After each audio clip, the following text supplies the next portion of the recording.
আল্লাহর একজন বান্দা আগে জেল থেকে বিদায় নিয়েছে, দুনিয়ার জীবন ছেড়েছে। কারারক্ষী আমার বলছিল, হুজুর এই লোকটার যেদিন ফাঁসি হবে সন্ধ্যাবেলা আমার ডিউটি শুরু হয়ে গেল। ওনারে বললাম, স্যার মাত্র আর 3 ঘন্টা আছে, আপনি প্রস্তুতি নিন। উনি আমার বলছে, কারারক্ষী ভাই এখন 3 ঘন্টা আছে, আমি 2 ঘন্টা ঘুমিয়ে নেই।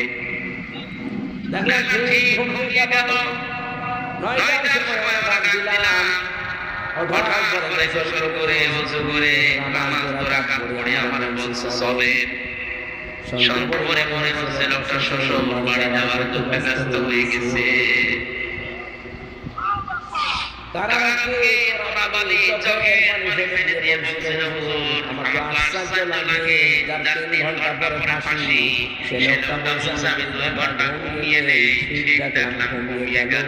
লোকটা ঘুম আসলো কি করি, আমার মাথায় ধরে না।